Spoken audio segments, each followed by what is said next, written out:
A partir de agora, pela Rádio Brasil Espírita, Causos e Contos Espíritas. Apresentação Roberta Zagueto.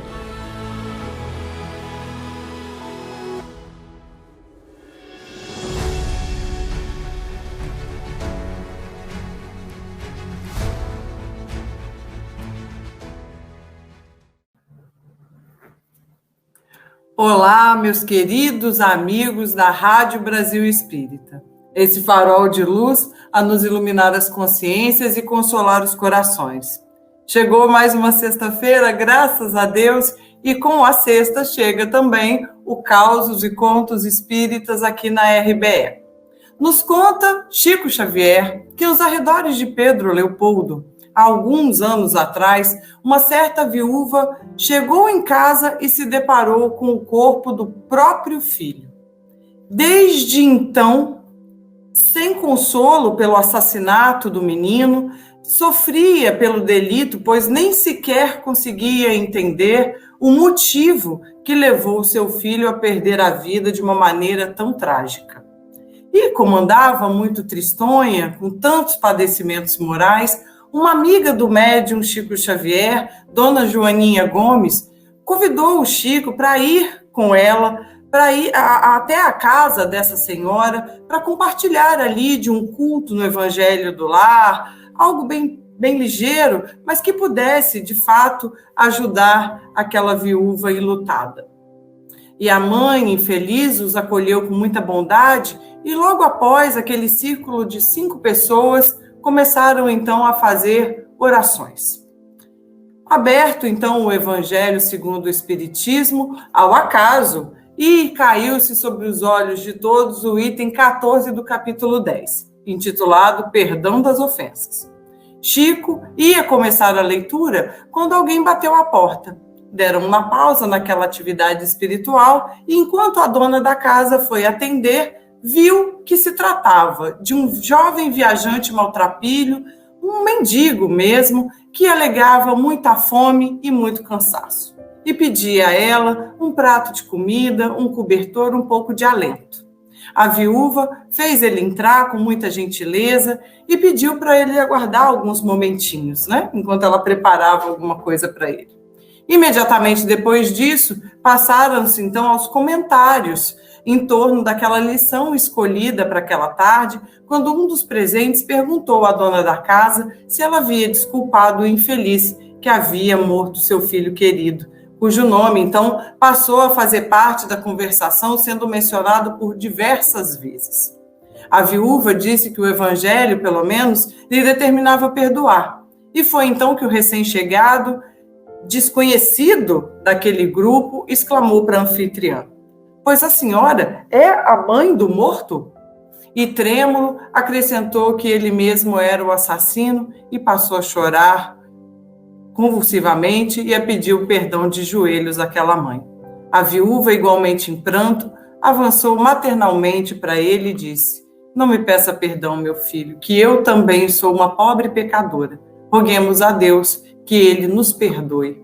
E em seguida trouxe para aquele jovem um prato de comida, um agasalho, de acordo com o que ele já havia pedido. Ele, no entanto, já estava transformado e saiu daquele culto do Evangelho no lar com o grupo para se entregar à justiça.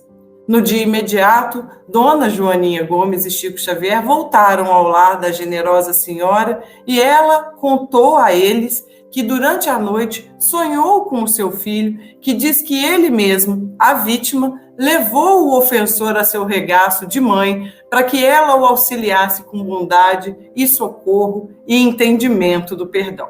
Essa passagem do Chico está no livro Entrevistas, de Francisco Cândido Xavier e Emmanuel. Emmanuel também aborda o tema do perdão no livro Ceifa de Luz, no capítulo 21, com um título muito interessante, O Melhor para Nós. E o senador Romano nos traz o seguinte: primeiro, uma frase de Jesus: "Porque se perdoares aos homens as suas ofensas, também o vosso Pai Celeste vos perdoará." Isso está em Mateus, capítulo 6, versículo 14. E Emmanuel disserta da seguinte forma: muito e sempre importante para nós o esquecimento de todos aqueles que assumam para conosco essa ou aquela atitude desagradável. Ninguém possui medida bastante capaz a fim de avaliar as dificuldades alheias. Aquele que, ao nosso ver, nos terá ferido, estaria varando esfogueado obstáculo quando nos deu a impressão disso. E, em superando semelhante empeço, haverá deixado cair sobre nós alguma ponta dos seus próprios constrangimentos, transformando-se-nos muito mais em credor de apoio que em devedor de atenção. Em muitos episódios da vida, aqueles que nos prejudicam ou nos magoam frequentemente se encontram de tal modo envolvidos em alguma tribulação que, no fundo, sofrem muito mais pelo fato de nos criarem problemas que nós mesmos, quando nos supomos vítimas deles. Quem saberia enumerar as ocasiões em que determinado companheiro terá assustado a própria queda, sob a força convulsiva da tentação, até que viesse a escorregar no caminho? Quem disporá de meios para reconhecer se o perseguidor estará realmente lúcido, ou conturbado, obsesso ou doente? Quem poderá desentranhar a verdade da mentira nas crises de perturbação ou desordem? E quando a nuvem do crime se abate sobre a comunidade, que pessoa deterá tanta perspicácia para conhecer o ponto exato em que se haverá originado o fio tenebroso da culpa? À vista disso, compreendamos que o esquecimento dos males que nos assediam é defesa do nosso próprio equilíbrio, que nos dias em que a injúria nos bata no rosto, o perdão, muito mais que uma bênção para os nossos supostos ofensores, é e sempre será o melhor para nós.